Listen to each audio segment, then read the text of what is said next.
दुनिया के लोगों ने पूछा, आज मेरे पास बिल्डिंगें हैं, प्रॉपर्टी है, बैंक बैलेंस है, बंगला है, गाड़ी है, क्या है तुम्हारे पास? यूएई का जवाब था, हमारे पास है द ग्रेट दुबई।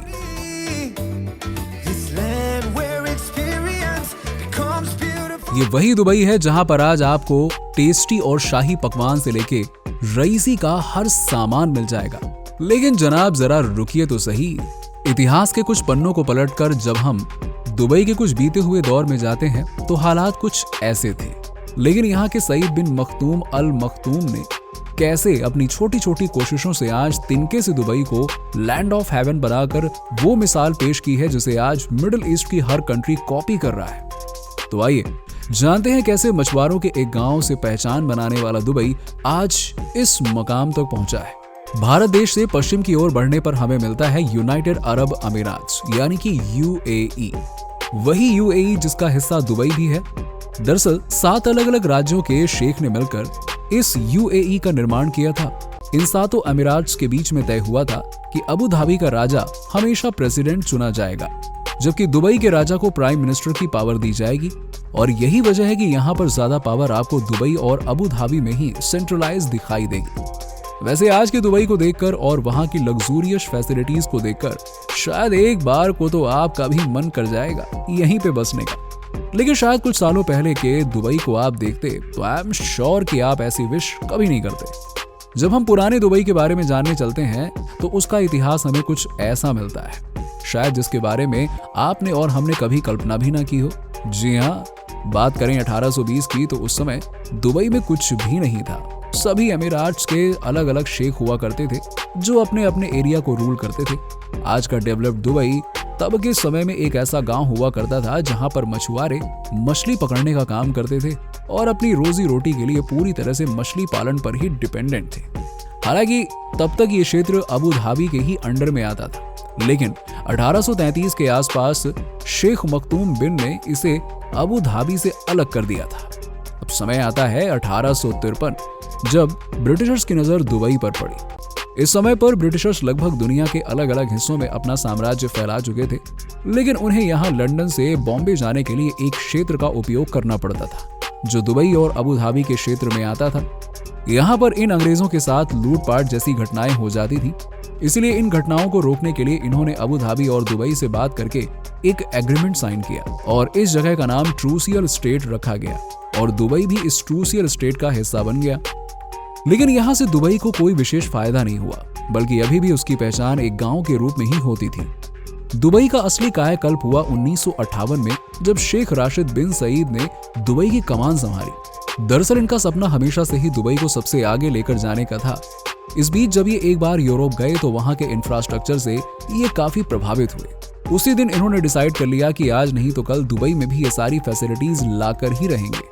इन्होंने एक बात जो सबसे पहले नोटिस की कि दुबई की स्ट्रैटेजिक लोकेशन काफी अच्छी है, जिस वजह से इन्हें इसका इस्तेमाल करना चाहिए। पर्शियन गल्फ में बसा Dubai Kuwait, Iran, Iraq, Saudi Arabia और कतर के बीच था और ये एशिया, अफ्रीका और यूरोप को भी आपस में लिंक कर रहा था, जो कहीं ना कहीं दुबई के लिए काफी अच्छी बात थी। इसलिए शेख ने दुबई के नेचुरल खाड़ी को और बड़ा और गहरा करवाना शुरू कर दिया ताकि यहाँ पर अब तक जो सिर्फ छोटी शिप्स आती थी उसके साथ बड़ी शिप्स भी आ सकें और इससे दुबई में कमर्शियल एक्टिविटीज को बढ़ावा मिल सके। इसके लिए इन्होंने काफी पैसे भी खर्च किए और लोन भी लिया। उस समय ये वाकई में काफी रिस्की मूव था, लेकिन इन्हें खुद पर भरोसा था और इसका इन्हें फायदा भी मिला। बड़ी बड़ी शिप्स के आने से यहाँ पर आसपास काफी अच्छी मार्केट बनी, जिससे कहीं ना कहीं दुबई को एक बाउंस मिला। लेकिन अभी शेख को यहीं पे नहीं रुकना था। इन्होंने आगे भी कई सारे पोर्ट्स और कई और तरह के इंफ्रास्ट्रक्चर को डेवलप करना शुरू किया। धीरे धीरे दुबई मिडिल ईस्ट में एक इम्पोर्टेंट लोकेशन बनता गया। इधर एक तरफ दुबई का डेवलपमेंट हो ही रहा था, लेकिन दूसरी तरफ ब्रिटिशर्स भी यहाँ से जा चुके थे, क्योंकि उन्हें यहाँ सिक्योरिटी पर काफी पैसा खर्चा करना पड़ रहा था और जबकि उनका कोई फायदा नहीं हो रहा था। वो इधर चले जाते हैं और 1971 में 7 एमिरेट्स मिलकर इस एक देश का निर्माण करते हैं जिसे आज हम यूनाइटेड अरब अमीरात्स के नाम से जानते हैं। शेख ने एक और बात देखी कि ये शिप्स जब भी किसी लॉन्ग रूट पर जा रही हैं तो उन्हें बीच में किसी ऐसे स्ट्रैटेजिक लोकेशन की जरूरत है जहां पर वो फ्यूल भरवा सके। लोडिंग और अनलोडिंग का काम कर सकें और ऐसे अपनी लोकेशंस की इंपॉर्टेंस को समझते हुए उन्होंने दुबई के पोर्ट राशिद को बनवाया और इस वजह से यहाँ पर कई शिप्स आकर रुकने लगी और यहाँ का मार्केट भी काफी डेवलप हो गया। दुबई यहीं पर नहीं रुका बल्कि यहाँ पर उनके साथ ही ड्राई डॉक्स भी निर्माण किया गया ताकि यहाँ पर आने वाले शिप्स में रिपेयरिंग का काम भी बखूबी किया जा सके। अब ये वो शुरुआती दौर था जब धीरे धीरे दुबई की तस्वीर बदलने लगी थी। अब अगर यहाँ पर शिप्स आ रही हैं, सभी बंदरगाह अच्छा रेवेन्यू जनरेट कर रहे हैं, तो जनरली हर किसी के दिमाग में यही ख्याल आएगा कि अब हमारी लोकेशन की इंपॉर्टेंस बढ़ गई है तो हमें यहाँ पैसे बढ़ा देने चाहिए। लेकिन इसे कहते हैं दूरदर्शी सोच रखना। बाकियों के सोच से बिल्कुल अलग दुबई शेख ने ये अनाउंसमेंट कर दिया कि दुबई का जाबिल अली पोर्ट बिल्कुल वैसा टैक्स फ्री रहेगा। इनके इस अनाउंसमेंट के बाद ही दुबई का ये पोर्ट लोगों के बीच में काफी फेमस हो गया और हर बड़ी शिप्स यहाँ से अपना रूट मेंटेन करने लगी, जिसका रिजल्ट कुछ ऐसा हुआ कि दुबई के जीडीपी का लगभग 24% हिस्सा यहीं से आने लगा। इसी बीच एक और सबसे अहम घटना हुई जो यहाँ के एयरलाइन की थी। दरअसल इस समय तक पाकिस्तान का कराची एयरपोर्ट काफी फेमस एयरपोर्ट हुआ करता था और उसकी स्ट्रैटेजिक लोकेशन की वजह से लगभग हर बड़ी फ्लाइट यहाँ से होकर जाती थी। कुछ ऐसी ही लोकेशन तो दुबई की भी थी। अब बस जरूरत थी इस पूरे ट्रैफिक को पाकिस्तान से दुबई मोड़ने की।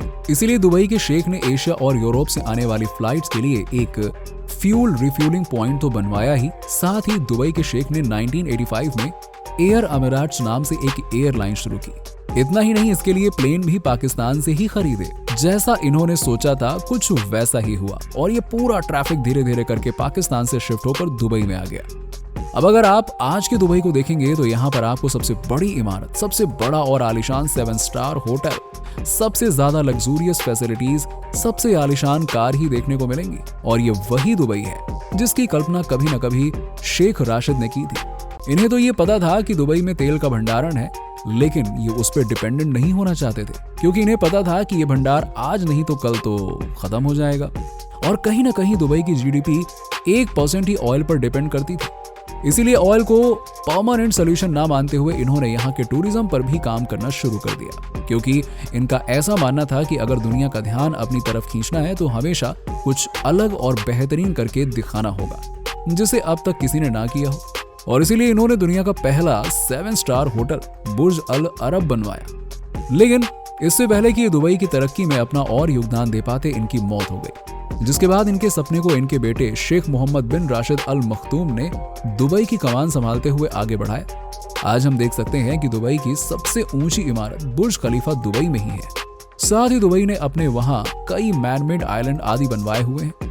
दुबई को बनाते समय इस बात का विशेष ध्यान रखा गया था कि बेशक ये एक मुस्लिम राष्ट्र है, लेकिन बावजूद इसके यहाँ पर दूसरे देशों से आने वाले लोगों के लिए ज्यादा पाबंदियां न रहें, ताकि दुबई टूरिस्ट के बीच में हमेशा एक पॉपुलर डेस्टिनेशन बना रहे। और यही वजह है कि आज साल 2024 में भी दुबई वर्ल्ड का ज्यादातर टूरिज्म अपने यहाँ अट्रैक्ट करता है। एक गांव से शुरू होकर आज एक डेवलप्ड और लग्जूरियस एमिरेट्स होने के इतिहास को दुबई आज बखूबी दिखाता है। आपको दुबई के इतिहास से जुड़ी ये वीडियो कैसी लगी हमें कमेंट सेक्शन में कमेंट करके बताइए। वीडियो पसंद आई हो तो इसे लाइक करें, हमारे चैनल को सब्सक्राइब करना ना भूलें और अगर आप हमारे चैनल पर पहली बार आए हैं तो साइड में बने हुए बेल आइकन को जरूर प्रेस कर लीजिएगा ताकि आने वाले वीडियोस के नोटिफिकेशन आपको रिसीव हो सके। मिलते हैं आपसे नेक्स्ट वीडियो में।